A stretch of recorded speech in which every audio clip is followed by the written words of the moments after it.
Rousey, we're here at Brighouse after a very disappointing evening. Give us your thoughts on the game first of all.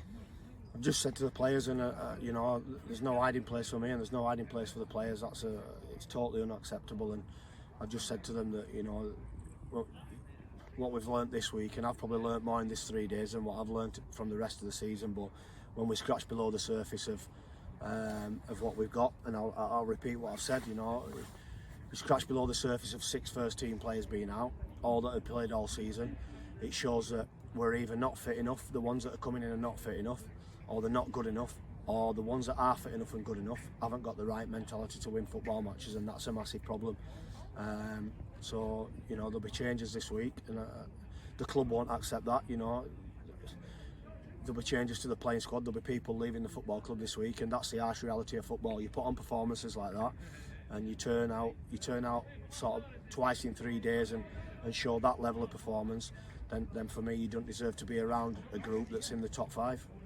We touched on it in previous weeks about discipline, and it's kind of left us in a position where, like you say, the side's been short on numbers. Obviously, we've got a couple back next week, but how much do you think that's affected where we've been over the last game, the game tonight, and particularly Saturday as well? Well, I don't make excuses, because I've said it constantly that that you have to play with a full squad. People have to be able to step into the breach, and I've said that to the players all the way through. I wanted strong mentalities. I wanted us to show that we can deal with adversity. Unfortunately, in the 3 days, despite me thinking that, maybe I'm a little bit deluded. I expect to come and win every football match, and obviously maybe I have to weigh my thoughts up, and maybe that's just a mentality thing from me. But it has been a massive problem over them 3 days, as you say. 3 players suspended. It were 4 players suspended on Saturday. One of them were back tonight. 3 players out injured.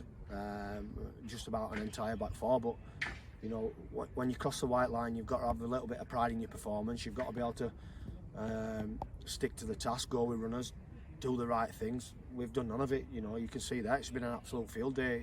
It's finished 6. It could have finished 16. And it wouldn't have been an embarrassment how many times they've got away in that second half. But we'll go away, we'll take Scott, we'll train Thursday, and play.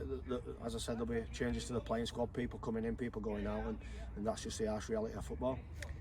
Tonight's over now. We look at Saturday, Tadcaster at home. What can we look for from that game? A reaction, it's plain and simple. My thoughts will be all from now Monday to Saturday will be about a reaction, and if Tadcaster have been watching that, they'll be full of confidence. A side that haven't won a game all season will want to come. I bet they can't wait to play us off the back of that. So it's up to us as individuals to have the right mentality, have the right standards, and make sure we react to ourselves. You don't become a bad side in 3 days. I think we've learnt a few harsh lessons. We're still in the top 5 and we're still in that mix. But if you've got anything about you, you've got any standards about you, you can't wait to go and put that right. All right, cheers, mate.